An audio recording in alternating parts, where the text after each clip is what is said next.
we're seeing what they're doing with all this stuff, how they're trying to create personalities to shove into these robots. But now, if that's not enough, they're going after the tongue.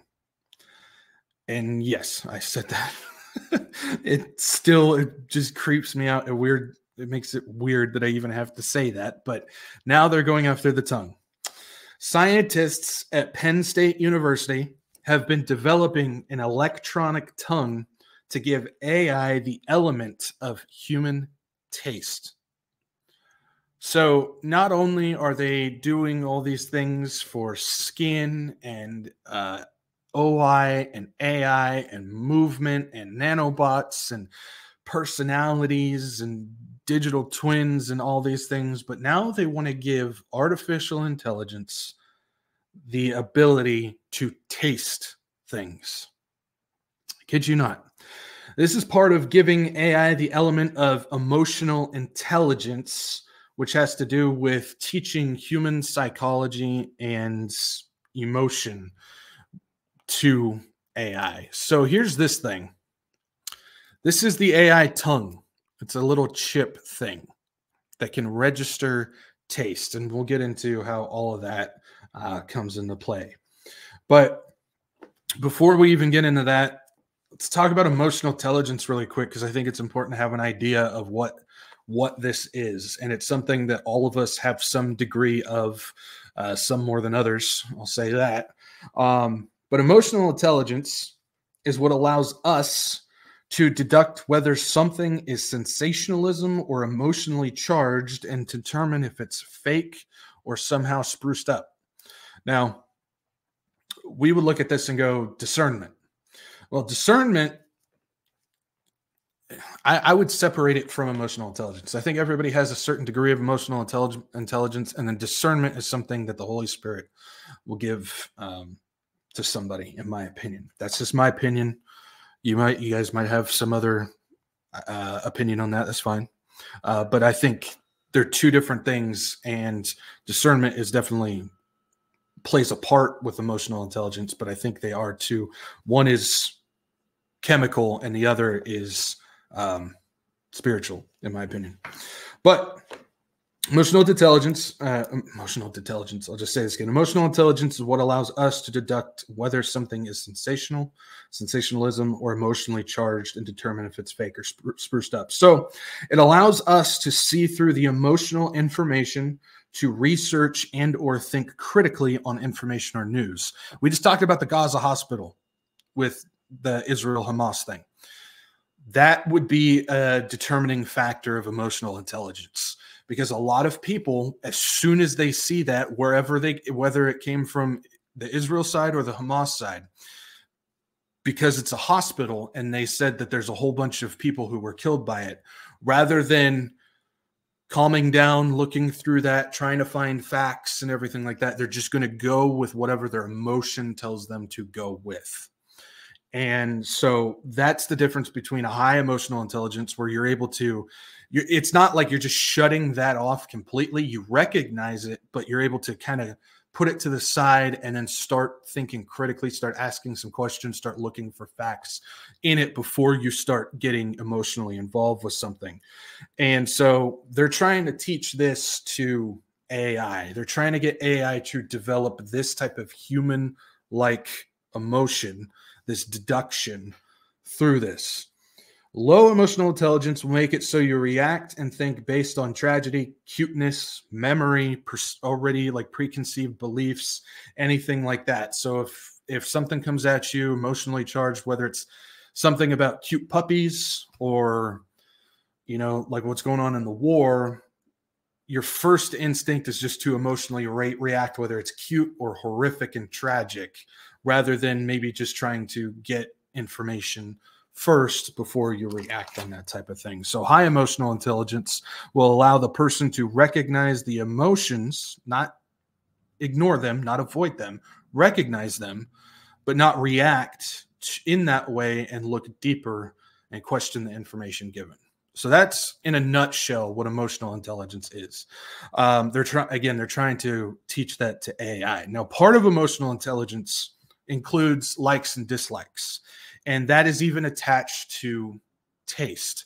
So everybody has their palate of what type of food they like, what type of food they don't like, things like that. Even that is connected to your emotional intelligence, because your likes and your dislikes are attached to your emotion. Henceforth, you get it, type of thing. So along their crusade, I guess, to increase emotional intelligence and decisiveness for AI and robots, they want to now make it so robots can taste like a human and develop their own likes and dislikes, or take on the likes and dislikes that you and I would have if they're trying to create another version of us. Hopefully that makes sense. So this is split into two aspects. Hunger is the physiological, basically when the body wants food, you provide it, and that's what, and it drives you to get it. So hunger is something where when you feel hungry, obviously your body is telling you, hey, I need something. Throw some food in me, throw some sustenance in me, and that will drive you to get it. That's a physiological, that's something that our body needs in order to survive, basically. But our choices of what to eat is usually driven by our sense of taste and our personal preferences. And this is something that is known as gustation. So we're going to get a little technical with this. You guys know me. I don't like to just go over the surface layer. I like to find out some of this stuff and figure out how all this works and how it goes together, because I think this stuff's interesting, but it's also important to understand what they're trying to accomplish with AI. So we're going to have just a little thing here. It's called gustation, which is your personal preferences, your sense of taste, what you like, dislike as far as food. Even when you're not hungry, the psychological desire to eat could drive you based on the desire of wanting a taste. How many of y'all have every once in a while cravings for something? You're not necessarily hungry, but you're craving the taste of something.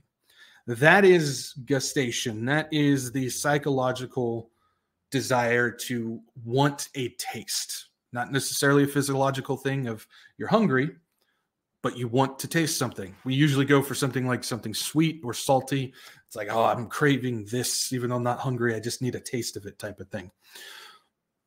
So, okay, I'm going to do my best to try and explain how they have their AI chip set up to how the human brain and body and stuff works. So I'm going to throw something on the screen. You may not be able to read it or anything because it's really, really small. I understand that. You may be confused. I'm going to try and simplify how this works. So this is the gustatory system for us. So if you look on the left, I'm going to do my best here. If you look on the left, you see how the brain works. You've got the left side of the, or what would that be the left side?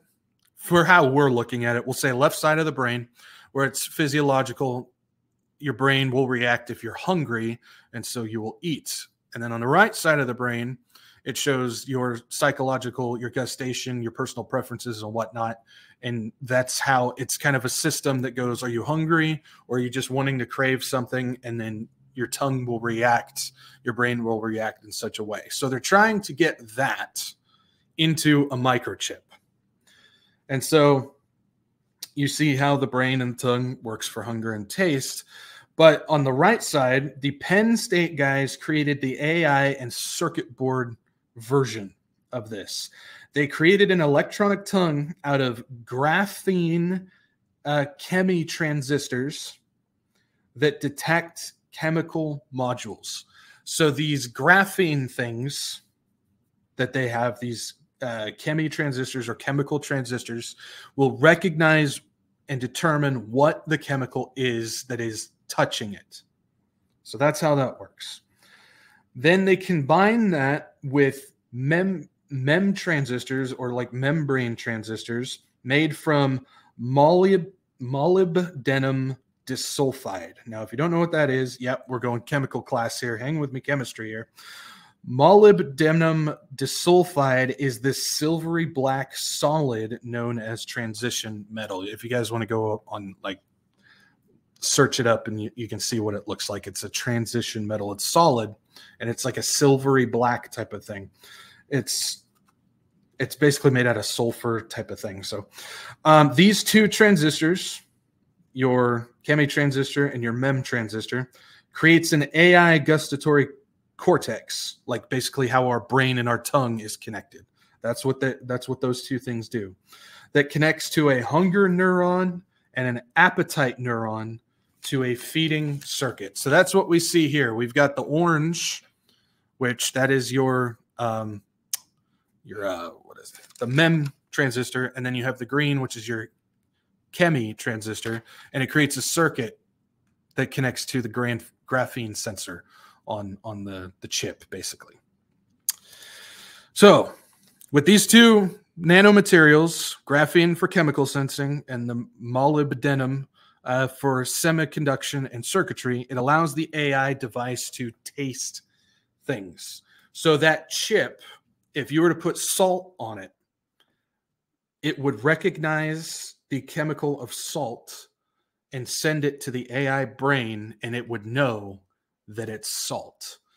And so the emotional intelligence part is something that they would have to figure out to determine if the AI likes the taste or not. They're actually working on creating this system. You guys think we have hit the peak of ridiculous? Well, we're just sailing right on past that now at this point. It's this, again, this has to do with this transition into transhumanism, of getting us to form with these machines, and they've got to get all these things in line for that to even work and to occur. I'll talk about that in a second. So it's able to taste things even like salt. It's also adapted to taste other food profiles, salty to sweet, to profiles in between, and it's able to be programmed to accept more. So basically, they're just trying to put all of these taste profiles into the AI for them to recognize all of them. They say that it can be used in a variety of ways, including AI-designed diets. So you don't need a dietitian anymore. Just ask AI based on your profile, and it'll know. Food for emotional moods. So if you're going through something emotional, it'll determine which food is best for the mood that you're in. Yep, they're even working on that. Or even, this is where it gets even more creepy, a personalized restaurant experience that has a tailored menu for the individual. So this is something that we see a lot in predictive programming of movies. One of the big ones is we'll use Minority Report for this one, because there's a scene where you see the guy walking through a mall, and they have sensors that are scanning the eye. They recognize who that guy is, and they're personalizing tailor ads for that person, whether it's saying the person's name, or based on what his preferences are, his past purchase history, they'll offer something like that. They're doing the same thing with food now, where they're creating this AI system that can determine food, tastes, and everything off of your profile, and it's going to personalize an experience off of it for you from that. That's what they're claiming that this thing can be used for. The Penn State guys are currently aiming to fit the arrays, these arrays, the sensor arrays, with 10,000 graphene receptors to mimic the human tongue, because our tongue has like 10,000 different little receptors, taste buds types of things on there. They're wanting to put 10,000 of these graphene receptors on there to imitate the human tongue, which will allow the AI to have something comparable to what we have as humans. You know, just talking about this, reading what I did on it is one thing, but when I'm sitting here trying to talk about this to you guys, this is, even I have to sit there and just go, this is ridiculous. I have seen some of the stuff that they're trying to do and stuff that they have done. I'll say that. But even just looking at this is absurd. This is the absurd of the absurd. This is insanity, what they're trying to do. And keep in mind, I'm doing a series on people who believe that the only reason why the sky is blue is because the majority of people on Earth all collectively believe that it is, and that's why it's blue. And this is where I find the absurdity. Just think about that for a second. Ike Rumba, I'm just saying. Now, this is only one step in the goal of incorporating other senses to AI that would lead to what they would deem as a more, and this is their words, holistic and emotionally intelligent AI system. Again, these guys are definitely going for things that are way above my pay grade and what I could even accomplish. But we know this is the time where things are getting nuts. They're getting crazy.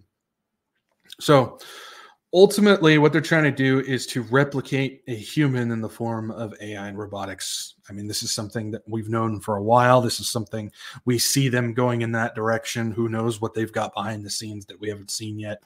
But they're trying to encapsulate a personality into a robot, which would bring about the transhuman agenda into the singularity. And in my opinion, the singularity is best explained by Ray Kurzweil, he's a new age, new thought guy. He's a transhumanist. He's a futurist.